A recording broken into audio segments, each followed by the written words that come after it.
right, my friends. A couple of months ago, I did something absolutely wild. I laid down on a futon, drank a cup of orange juice filled with a bunch of magic mushrooms, and then spent the entire day just tripping balls with a licensed therapist named Mickey sitting right next to me, taking notes the entire time. I laughed. I cried. At one point, I may or may not have lost the ability to use my legs and stand up to get to the bathroom.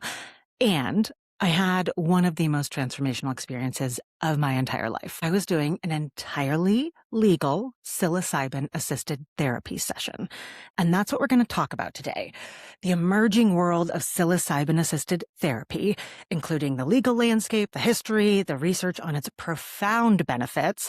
And I'm going to talk about why I did it personally and what some of the impacts were for both me and my husband, who also did a session. Welcome to Unbehaved. My name is Meghan Dunbar, and I am so thrilled that you are here, especially for this episode, because this one feels really important to me. Why? Well, the more that we heal ourselves and do the inner work that's necessary to let go of some of those harmful stories that we carry around every single day, the better we can show up in the world for ourselves and also for others, for our friends and family, for our workplaces, as leaders in our communities. The way that we show up matters, and the way that we feel about ourselves and the ability to let go of these rampant insecurities that drive so much of our behavior, that is actually really important to the way that we show up every day. And at least in my experience, and based on loads of contemporary research, psilocybin just might be one of the best tools we have right now to help people truly heal, to get over those internal barriers that are holding people back from being the best version of themselves. I mean, on my end, I have been in therapy for 6 years. I'm on antidepressants. I was diagnosed with ADHD, and I'm on medication for that. I've read every single book on the inner journey. I've interviewed mental health experts, and I wrote an entire damn book, this isn't working, all about how high achievers can actually thrive. And yet, there was still something missing for me. I had plateaued in my own healing journey, and I was still carrying around deeply held insecurities that no matter how much work I did, I just couldn't let go of for some reason, until I did the psilocybin-assisted therapy. So if you're listening and searching for something new that might help you get to the next level when it comes to your own inner work, or are interested in just healing work in general, or have been curious about psilocybin-assisted therapy, this episode is for you. Let's get into it. So, a few years ago, we had new neighbors move in to our community, and we have a little public park behind our house. So all of us hang out in the park a lot as neighbors and hang out with the kids in the playground. It's a whole vibe. Our new neighbors, Avi and Jenna, we became really close with them. And one night I was out on the playground hanging out with Avi. We were watching our kids play. And he mentioned that he had been at a training to learn how to use psilocybin or magic mushrooms in his therapy. And at this point, I mean, he's a licensed therapist. I knew he had a private practice. He was a professional at what he did. And I was a little concerned. I was like, Avi, aren't mushrooms illegal? Like, what are you doing? You're going to risk your professional reputation and potentially your entire business by doing something that you're not allowed to do as a therapist? And Avi, as he does, he just very casually looked at me and just said, "No, I'm not worried." I was like, what's the deal? Well, it turns out in 2022, Colorado voters approved Proposition 122, becoming the second U.S. state behind Oregon to legalize supervised, supported psilocybin use. So there's two parts of this. One, it decriminalized certain psychedelics, including psilocybin, for personal use by adults 21 and older. Great. Two, it established a regulated framework for adults to access psilocybin-assisted therapy at licensed healing centers under the supervision of trained and licensed facilitators. So this is why Avi was getting trained. He wanted to be a licensed facilitator. So the current landscape as of right now, Oregon has also done the exact same thing as Colorado, and New Mexico is on their way to follow suit. 18 other states have active legislation that is pending this session, and 5 states have trigger laws that mean it will automatically become legal if psilocybin is legalized at the federal level, which may be happening far sooner than many of us think. Compass Pathways is actually in phase 3 of a trial, the final large-scale clinical trial required for FDA approval on psilocybin-assisted therapy. This demonstrates that the drug works, and this is the first time in history that a classical psychedelic has cleared that bar. It's paving the way for potential federal legalization as early as 2027. The dam is finally starting to break on psychedelics becoming legalized. And it's important to understand why the dam is there in the first place, because mushrooms have gotten a really bad rap. They've been something that have been illegal and very taboo and counterculture and something that only like hippies and ravers do. And there's a reason why that they are illegal. In the United States, psilocybin became illegal in 1970 when Nixon signed the Controlled Substances Act. And it wasn't because scientists had discovered that these substances were dangerous. Actually, the exact opposite was happening. Researchers in the 50s and 60s were actually doing promising research and work showing the benefit of not just psilocybin, but LSD and mescaline as well. This was real science, real results, but by the late 60s, psychedelics had become associated with the anti-war movement and kind of counterculture ideas. And Nixon's own domestic policy advisor, John Ehrlichman, later admitted that the war on drugs that they waged was designed to disrupt these communities, the anti-war counterculture communities, not because the science said that these substances were dangerous. Because the politics said the movement was dangerous is why they became illegal. So psilocybin gets classified as a Schedule 1, the same category as heroin, meaning it's deemed as highly addictive with no accepted medical use, despite all of the research that was already showing that it actually had promising benefits in many categories. And if you know anything about psilocybin, you know that it being addictive is objectively wrong. And research effectively shut down for 40 years as a result of this, not because the science was bad, but because the politics were. Which raises the question then, if psilocybin has been a Schedule 1 for 55 frickin' years, how the hell did I just do this legally? And how are places like Johns Hopkins and NYU actually running clinical trials on this right now? Well, it turns out the science was pretty much too good to ignore. Starting in the early 2000s, a handful of researchers, most notably the late Roland Griffiths at Johns Hopkins, got special DEA licenses to study Schedule 1 substances again. And the results were stunning. Depression, addiction, end-of-life anxiety, outcomes that traditional pharmaceutical companies had been chasing for decades were showing up in 1 or 2 guided psilocybin sessions. And the FDA responded by granting psilocybin therapy something called a breakthrough therapy designation. This actually happened twice, in 2018 and then again in 2019. So that's pretty much the FDA saying this is important enough that we're going to help fast track it towards approval. At the same time, this is when statewide voters were starting to get ahead of the federal government. Oregon passed Measure 109 in 2020. Colorado passed Prop 122 in 2022, which is how what I did was legal, even though psilocybin on the federal level is still classified as a Schedule 1. The crazy thing about this is that this is actually bipartisan. Rick Perry, yeah, that Rick Perry, like former governor of Texas presidential nominee Rick Perry, is one of the most vocal advocates for psilocybin-assisted therapy and other psychedelics, especially for addressing PTSD for veterans, because it is so effective. So this is not a fringe movement anymore. It's real. It's well-funded. The medical community is in agreement that this works. It is legitimate, and it's happening at the state level, hopefully at the federal level soon.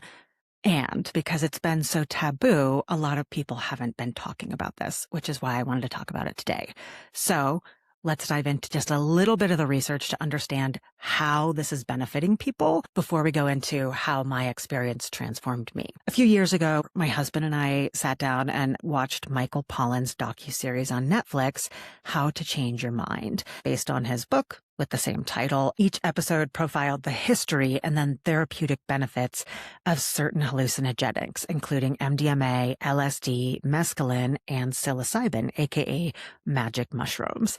And this was the first time that I'd actually seen this in a research-based context. And seeing someone like Michael Pollan, who's professional, and I've read many of his books, and thinking like, okay, this is particularly interesting. And on the episode where they were talking about the impacts of psilocybin, they actually were using it in the context of people who had terminal cancer diagnosis and were at the end of life and were dealing with profound depression and anxiety and feelings of hopelessness because they had this diagnosis.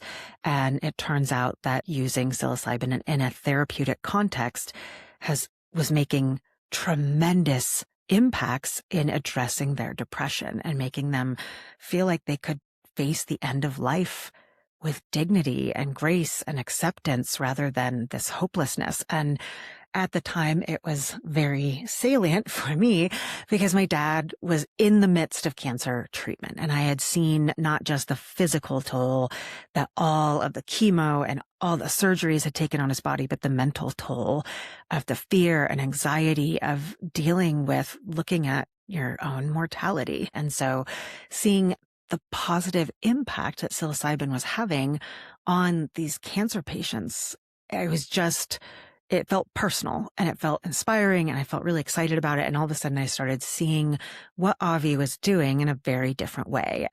Then I started paying attention to some of the research coming out since then, which is showing that psilocybin is not just something that helps terminally ill cancer patients. It treats a vast spectrum of conditions. Research is now showing that it has a positive impact on depression, treatment-resistant depression, anxiety, PTSD, OCD, alcohol use disorder, nicotine addiction, possibly anorexia, and there are active trials right now on opioid use disorder and anecdotal signals that it is working on things like seizures, fibromyalgia, and dementia. Not only is it just a wide spectrum, it has long-lasting, permanent impacts, which is just the thing that blows my mind.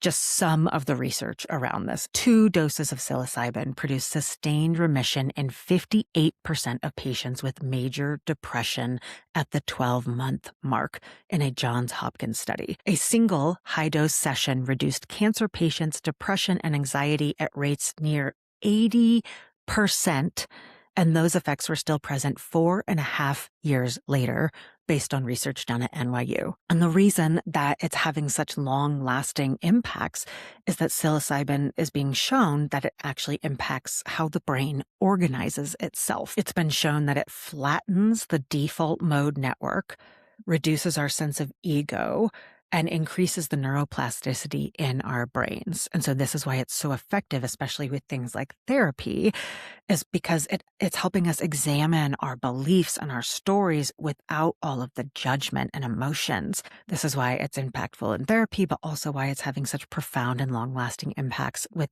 these other conditions, because it's changing the very chemistry of our brains. So you can tell I'm a little excited about the topic. The research is there, and I had my own experience. And before we go any further, I feel obligated to be a responsible messenger here, because I don't want people hearing my story and then running out doing this, especially if it's not right for them. Psilocybin-assisted therapy is not for everyone. If you or anyone in your immediate family has a history of psychosis, schizophrenia, or bipolar disorder, this is probably not for you. If you're currently on SSRIs, which I am, you need to have a careful conversation about tapering down before your session and what it means to be on those drugs when you do the therapy. Also, if you have certain heart conditions, you shouldn't be doing this. So these aren't soft, like consult your doctor's disclaimers. These are real screens that legitimate facilitators are or should be using. And this gets to the second part of this, which it's not just about screening yourself. You need to be working with a medical professional. There are absolutely unqualified facilitators out there doing actual harm because they don't know the safety protocols. And there are extraordinary people out there who are doing the deep work, who understand this in a deep way, who can guide you in a safe way. If you plan on exploring this at all with a potential facilitator, you need to be asking them where they did their training, who they did their training with, how many sessions they've facilitated historically, what's their screening process, what are their safety protocols, what does their integration support look like after the session. If they can't easily answer questions like these, that should not be a person you're working with. So do your research, take your time. This is not something to be casual about. And for me, I found that it was right for me because it was the first time in my life that I actually experienced what I would call root cause healing. Everything I'd been doing up until this point was really focused on getting me to think about things in a different way. Therapy, SSRIs, reading books, talking to mental health experts. It was all trying to change my mind. But the mind isn't actually the whole system. Our bodies carry things that the mind can't process. Our nervous system is running the show oftentimes more than our conscious brain is. And doing something that goes beyond the mind is often necessary for pushing us past that place where the mind has completely stalled out. And that's where I was. I'd felt like I'd plateaued. This all said, I also know that doing something new can be scary, especially when it comes to the context of doing a lot of drugs, especially if you've never done them before. And most of the conversations that I have go kind of one of two ways. People often say, that sounds great, but I would be worried about giving up control. And other people saying, I have never even really done drugs, so starting with a macro dose of psilocybin seems like a crazy thing to do. I hear those concerns. Like, if those are concerns, you can feel them. I'm not shaming anyone in any way here. Both my husband and I were very nervous. It's very legitimate. If you're trying something new and doing something for the first time, it'd be kind of weird if you weren't nervous. Oftentimes, I have found that it's those points that make us nervous, where we push past our comfort zone, that growth actually happens. And that was my experience with this. So there's no part of me that's like, you should 100% do this if you have extreme reservations.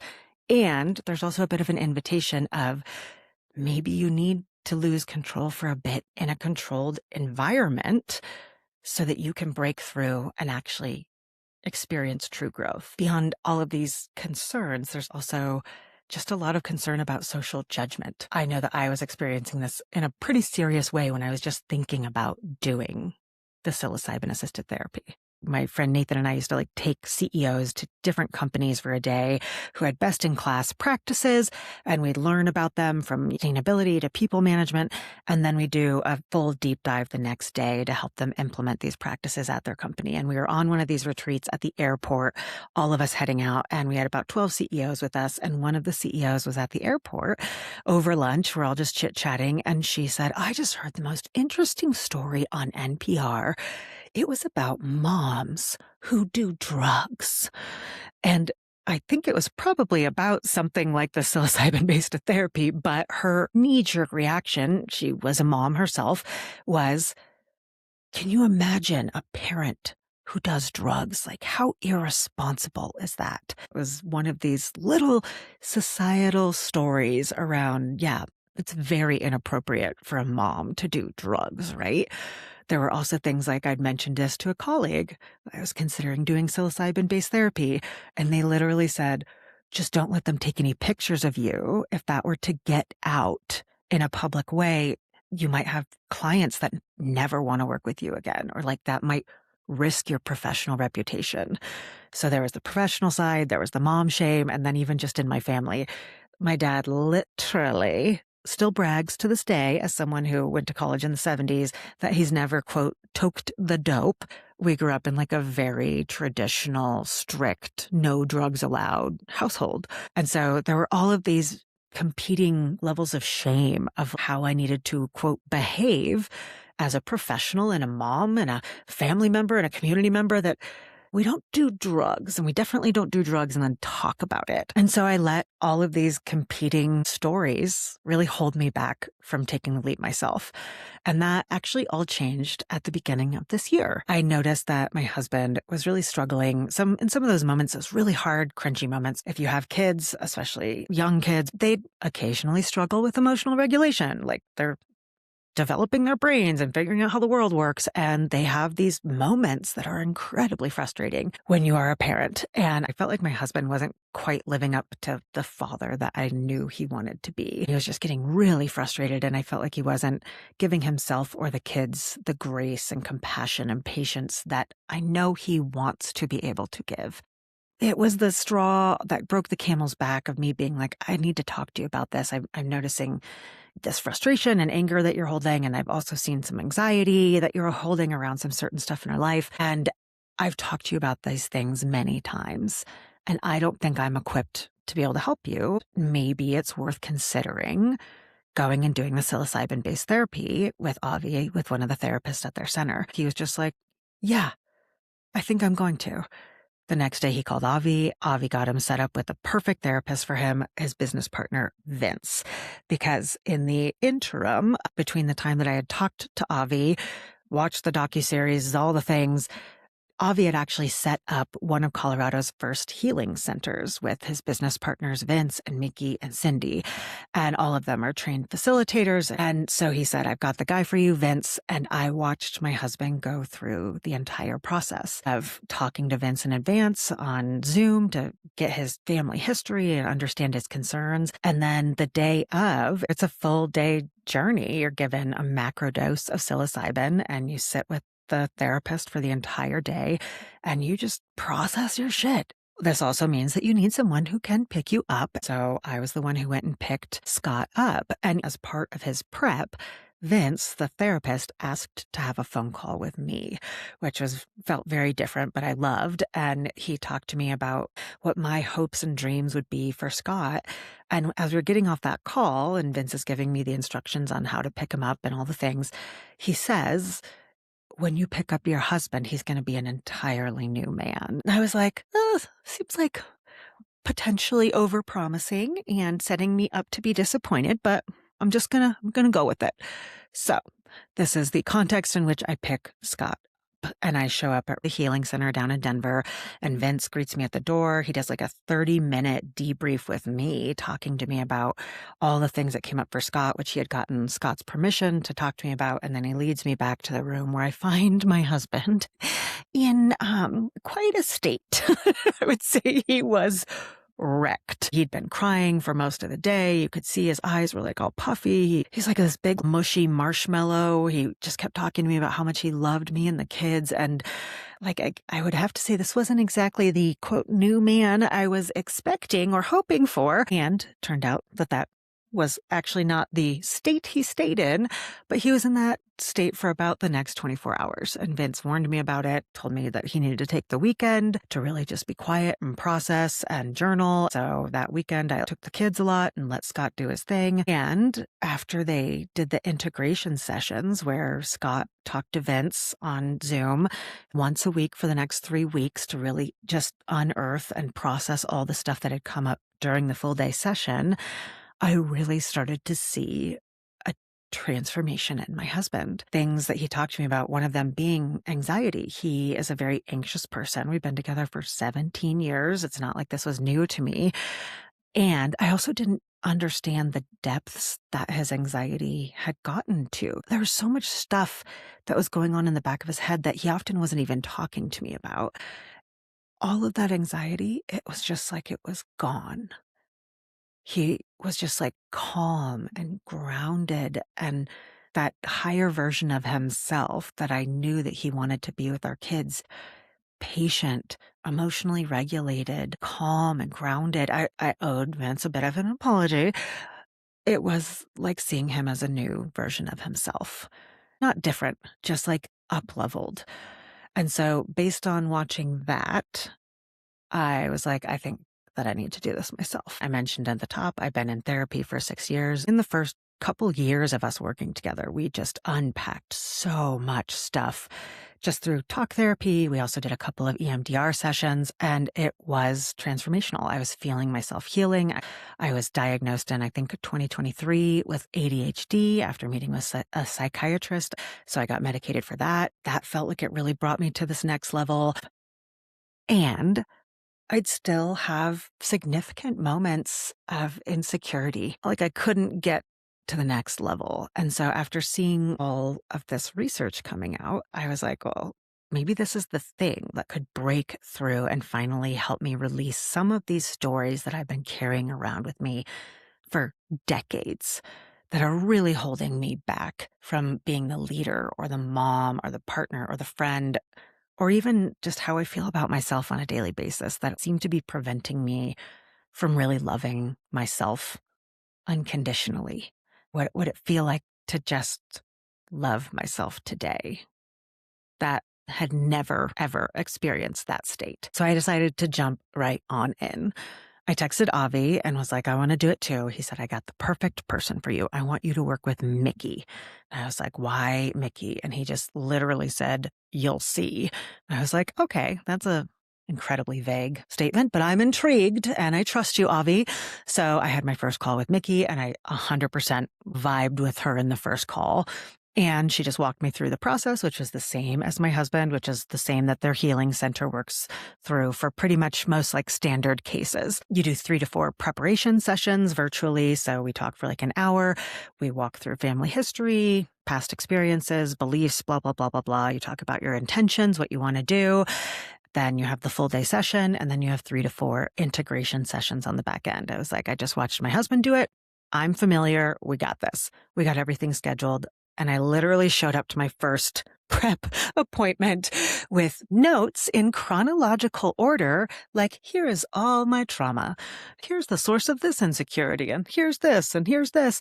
I just dumped all of that on her. She took rigorous notes. She asked lots of questions. We talked about my intentions. I wanted to maybe understand true self-acceptance without any of the external judgment, and to be able to move forward in the world from a place that felt more intentional, more at peace than the kind of day-to-day stuff that I was dealing with. We literally talked about the different strains of the psilocybin, which had names, and I shit you not, she was like reading me a list. She was like, we're going to talk about Shakti, albino Louis Vuitton, wormhole, and golden teacher.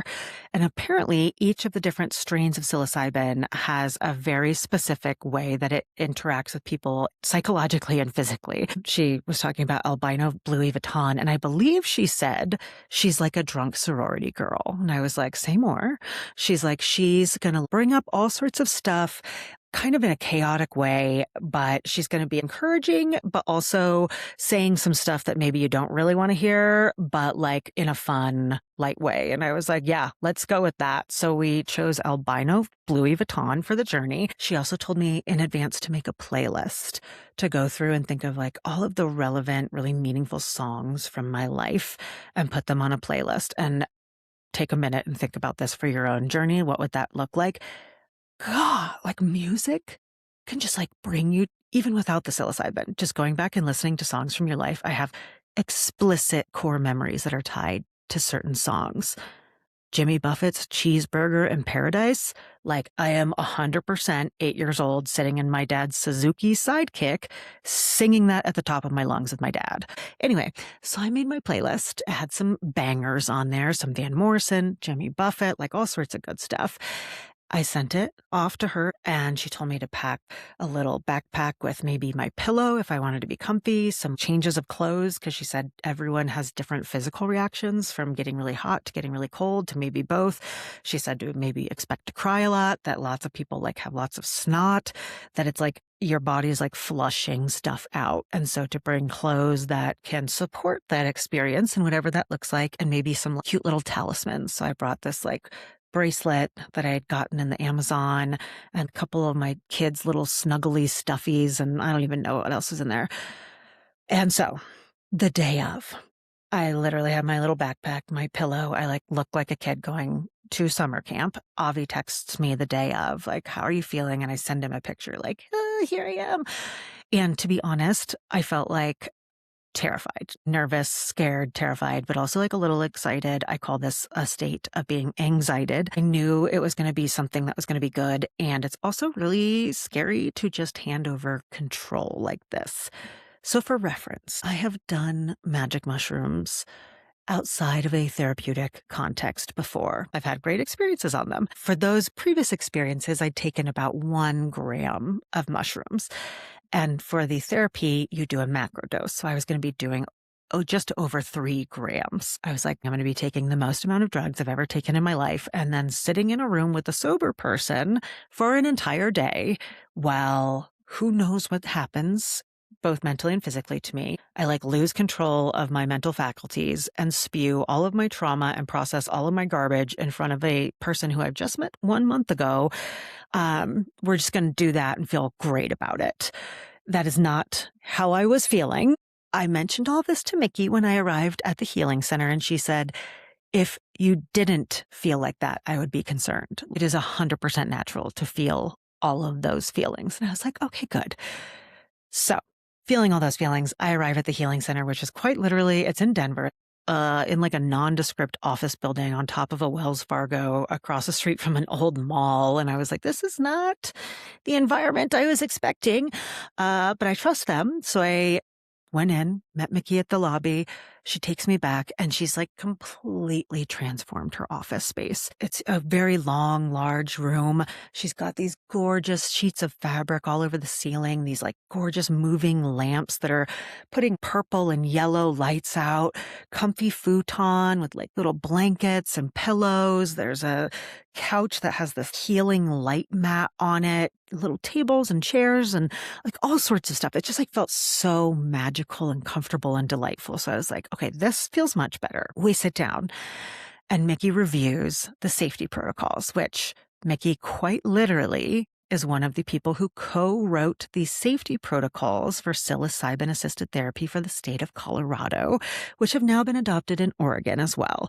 Like, she knows her shit. She's got all sorts of things that she walks you through that you know what's going to happen in case you have an adverse reaction, which she also told me after doing more than 500 of these sessions, she has never had an adverse reaction that has required any sort of medical professionals to have to step in.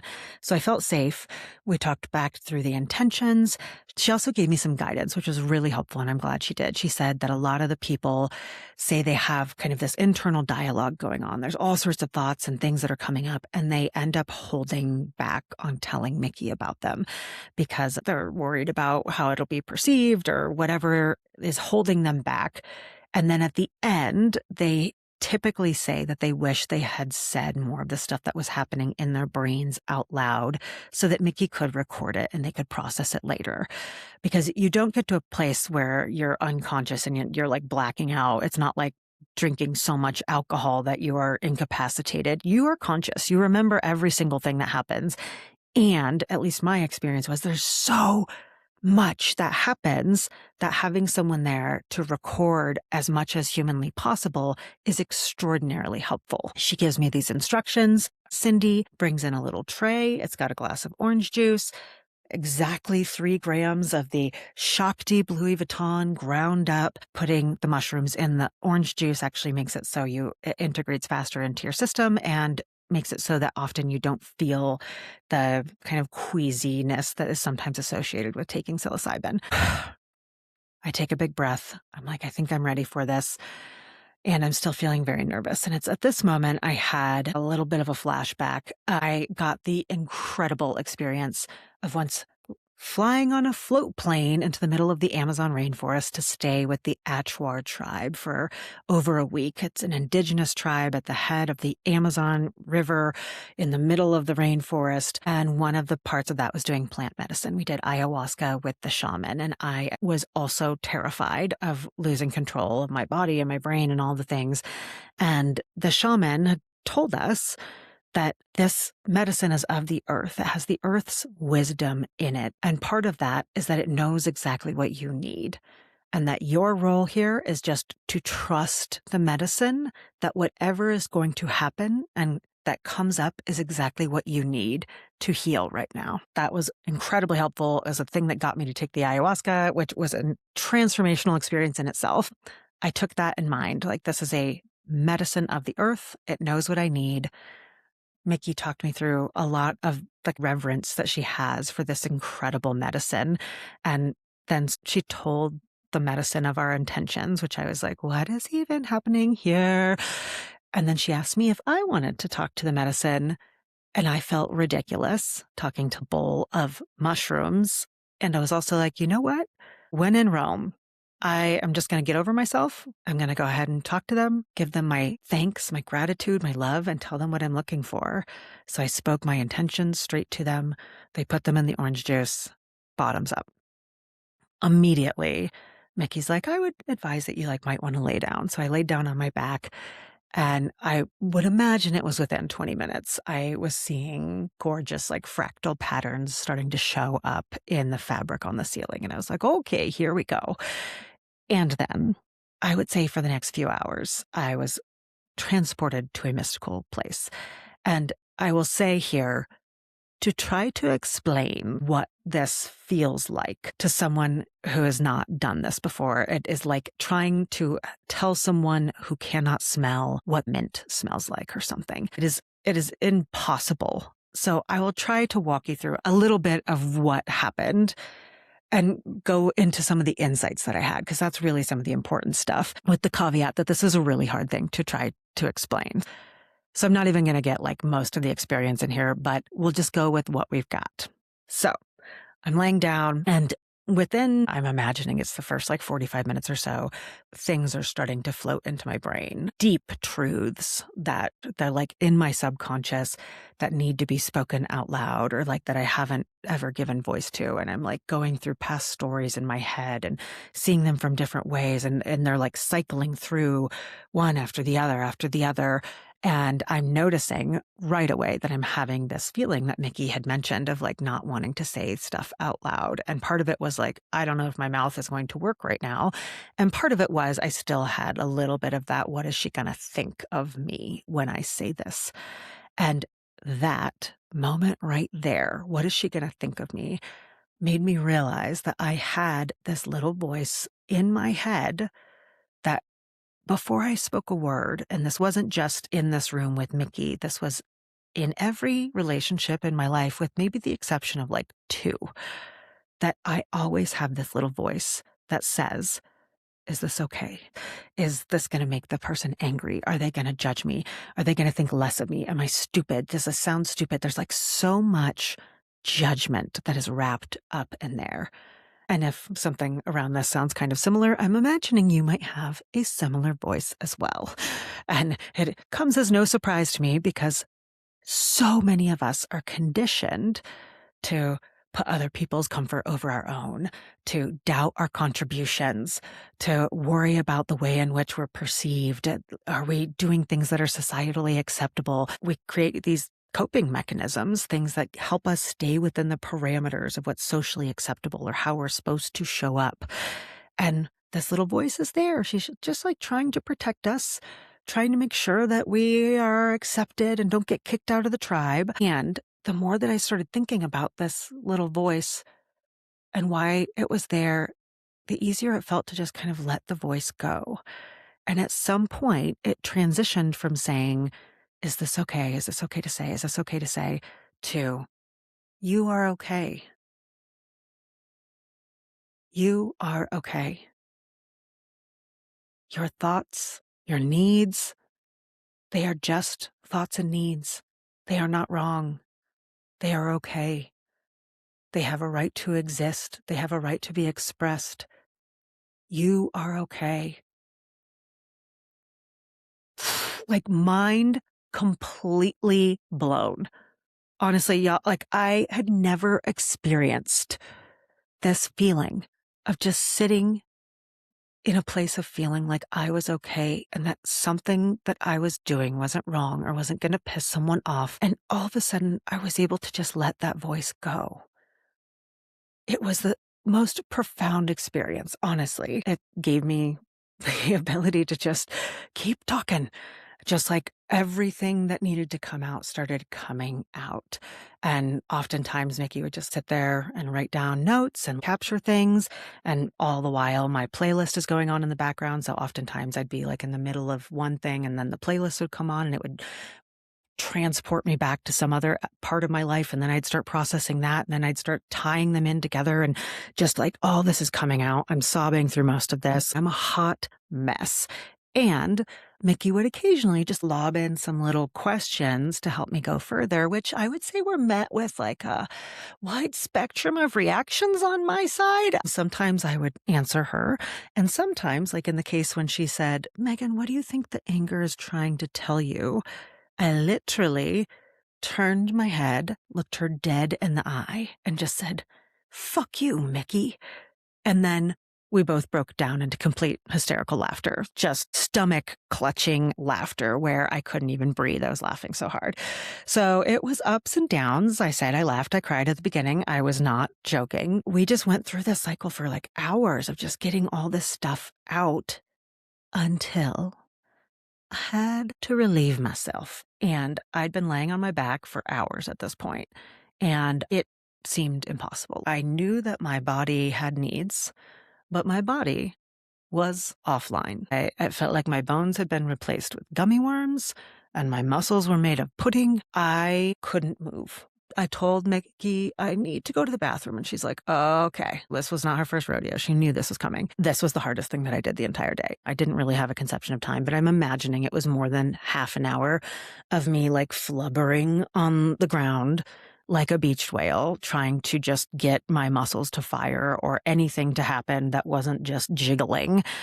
And Mickey just patiently standing by the door, waiting for me to stand up. And she'd like very gently just keep giving me encouragement, letting me know that this happens to everyone and not to worry about it. She'd also help keep me on track. I'd be laying there like trying my best to get my body to move online. And then all of a sudden I'd be like, I can see my intellect energy and my humor energy. And I feel like I need to braid them together more. And she'd just be like, I hear you, sweetie. And bathroom. Like, we need to do the bathroom thing. At some point, I finally remembered my pregnancy training and was like, aha, from the back to the side, then push it up. And then I stood up. I like Bambied my way down the hall. Her incredible business partner, Cindy, came in and they were escorting me. I was worried I was going to crush them both because they were just like these little teeny women, and I am not that. But I was like able to use my legs. It was all right. But right before I get to the bathroom, both of them were like, whatever you do, do not look in the mirror. And I'm like, is something wrong with my face? Is this like a Beetlejuice situation? Like, I'm unclear about what is happening, but I do not want to risk it. So I put my horse blinders on and walk into the bathroom, go to the bathroom. I wash my hands, don't look in the mirror, make it out, make it back. Probably my biggest accomplishment of my life, making it to the bathroom while on mushrooms in that office. So from there, it just continues. I go back, I lay back down, and the insights keep coming. As I mentioned at the top, they've shown that psilocybin is able to suppress our ego. And for me, this was an incredible experience because it was helping me see some of my past experiences from a more objective place without the ego and without the emotions.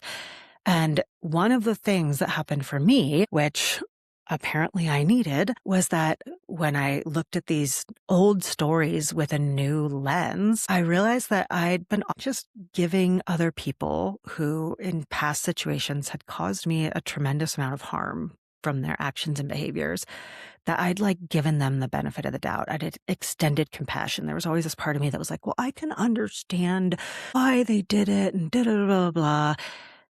And I wouldn't extend that same thing to myself. And also because I like understood maybe why they had been traumatized over here. And so that's why they acted out in this way. It made it so I didn't allow myself to ever feel angry about it on behalf of my younger self. And so much of my experience was regressing back and feeling like I was almost living the stories again, but with deep compassion for myself.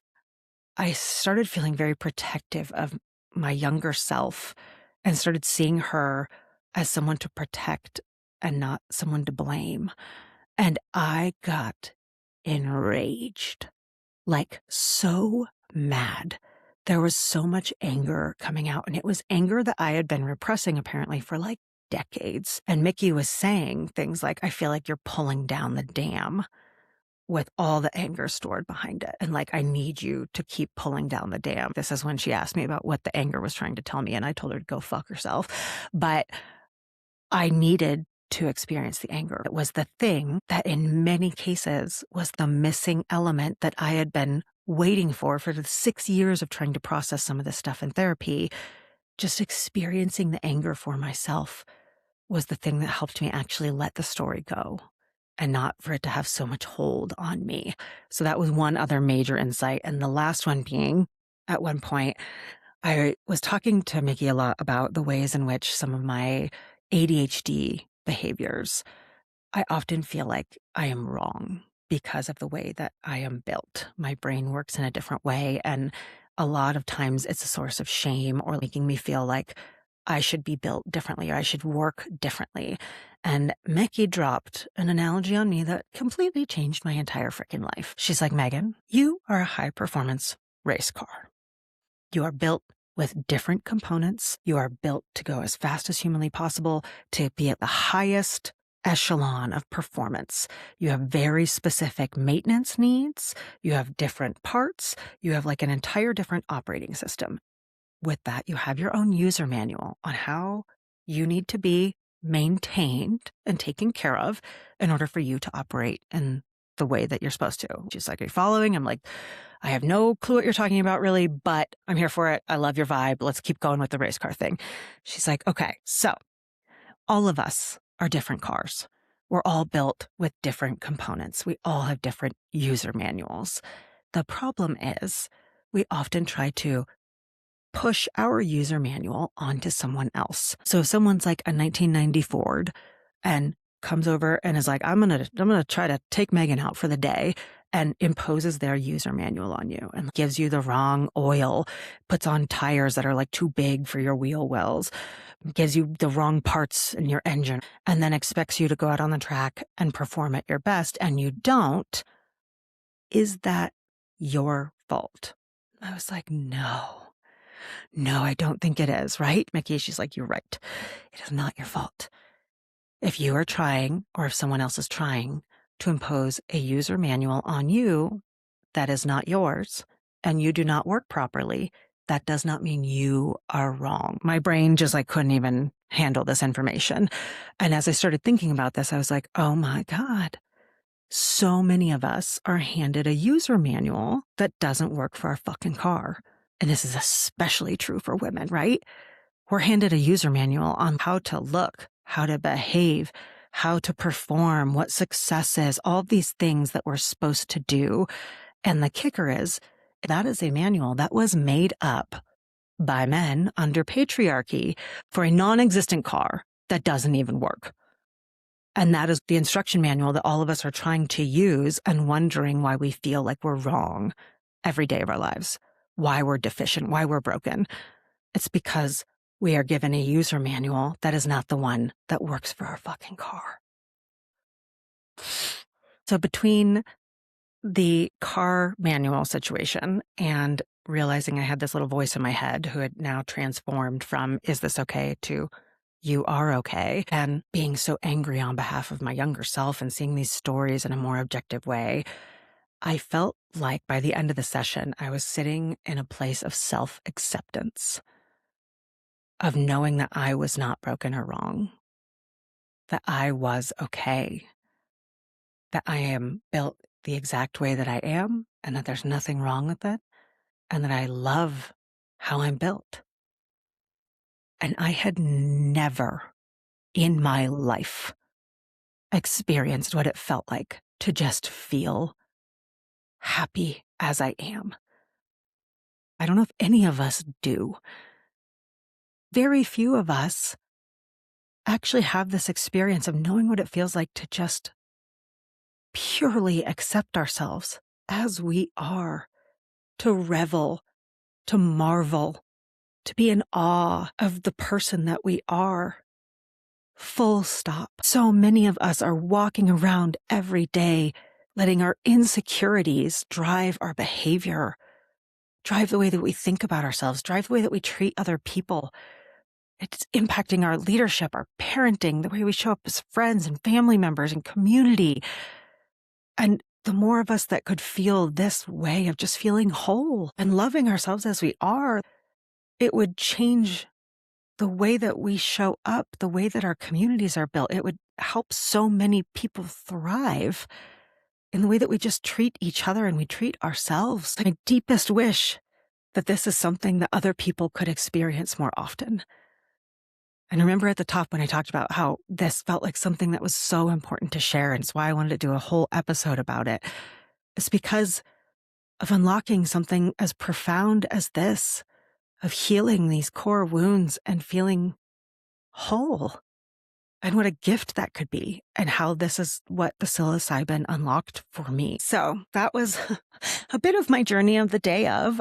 Scott, my husband, picked me up around 3:30, and similar to how I found him. I was a wreck. I don't think I spoke a word the entire ride home.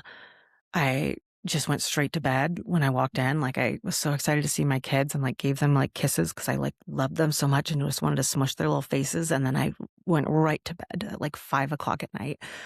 And that weekend, I followed Mickey's instructions. I took a lot of alone time and journaling, just trying to get some of this stuff to process and integrate. Mickey and I did our first virtual integration session that Monday. So 3 days later, we had two more the following 2 weeks. And there were a few specific areas that I was able to see it like right away. One being my parenting. I was just more present and patient with my children. The little things like doing bedtime stories or taking them to school, instead of that being something I had to get through, it became something I got to do, something that I enjoyed and just savored.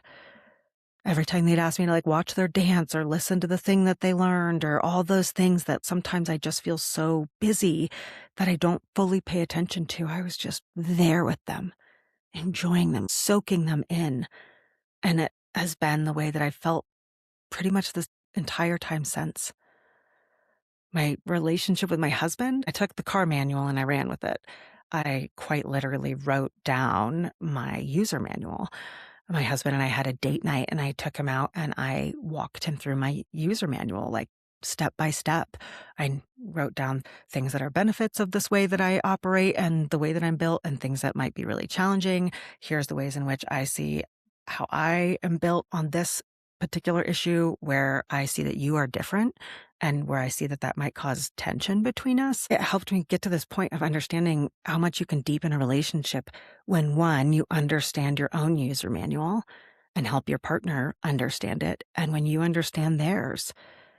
And instead of seeing those areas where you're different as areas of contention or times where you're trying to change each other to fit each other's user manual, you can just respect and honor and appreciate that this is how the other person's built.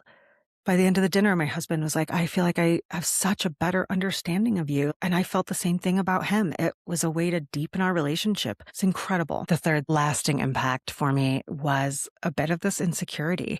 So my very first memory of my birthday is my mom sitting me down to tell me that pretty much everyone that I'd invited to my birthday party couldn't come. My birthday's on June 27th, and most families are traveling for summer vacation, and around July 4th holiday, it's always the worst. And this became a pattern for like my entire life of just people never being able to come to my birthday, which I, of course, then associated with people don't actually like me. Like, I don't have friends because nobody shows up for my birthday party, a story that I carried pretty much for the rest of my life. And so my birthdays became this thing that I not only didn't look forward to, but I actively just hated. So a few weeks ago, my husband sent out some texts, like feeler texts to like some of our close friends to see if anyone would be available for my birthday dinner.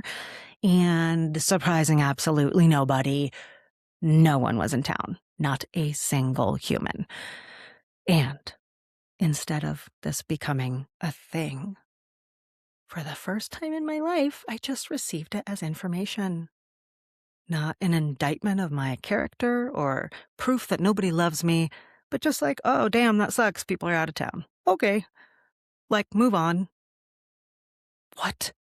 What? It rewired my brain to stop giving a shit about people not being able to come to my birthday party. Thank you, psilocybin. Check. Moving on from the birthday, one of the other impacts, last one that I'll talk about, is I talked about my little internal voice who had switched from "is this okay" to "you are okay." That has just stayed with me.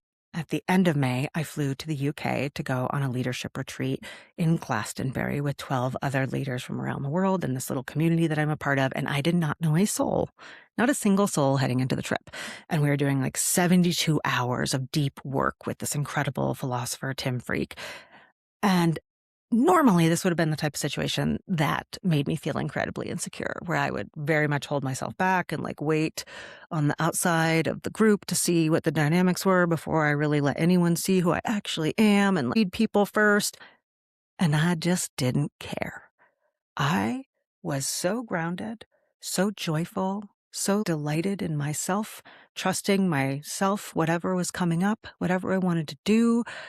And it was incredible. Not only did it feel wonderful to just check the insecurity at the door, but it drew people to me. I was just showing up as my full, authentic, genuine, grounded self from moment one. And people were here for it. I mean, gorgeous connections, deep friendships. I felt so much happier, so much healthier, so much more whole being there as this authentic version of myself. And as someone who quite literally wrote an entire chapter in my book about authentic leadership, I was like, we really can't step into full authentic leadership until we have really navigated and put our deep insecurities to bed. To any of you who are listening, who are managers or leaders in your organizations or parents or partners, if you have that little voice that holds you back in certain circumstances, that makes you act differently in a room based on who's in the room with you, it's holding you back. People around you, they feel it. Healing yourself in this way, it is leadership work. It is parenting work. It is community work. It is friend work. It helps us be better in relationships, which is really what so much of life is built on, right? So I guess you can say doing an absolute boatload of drugs was one of the best things I've ever done in my life. And throughout the whole process, I have thought about how much I would have missed out on if I had let that little story that told me to behave, to be a good mom and a good wife and a good professional, if I had let that voice win for fear of judgment or fear of shame, what I would have missed out on. But yet again, I find that unbehaving, pushing back on that status quo narrative about what we should do, that is where the real magic actually happens. It's where the transformation happens. It's where the healing happens. It's where the good stuff happens. That's the place I want to be. I want you to be there with me too. And that's why I talked about this today. Part 2, we're going to talk to Mickey, my extraordinary therapist, about the legalization process, about some of the research, about all sorts of incredible stuff that she has unearthed in the years that she has been in this space. So that's all we have for today. Until next time. All right, friend, thank you so much for joining me on Unbehaved. If you're vibing with today's episode, I cannot tell you how much a good review means to me. You can find me on all the podcast platforms, Apple, Spotify, etc. I love hearing from you. Honestly, I read all of the comments, so please reach out. You can also look me up at MeghanFrenchDunbar.com or on the social medias to stay in touch. I think I'm supposed to have some sort of like cheesy catchphrase here to wrap this up, but in the spirit of unbehaving, I'm not going to do that. I'm not going to subject you to that, and I'll just let this epic stock music play me out instead. Bye-bye.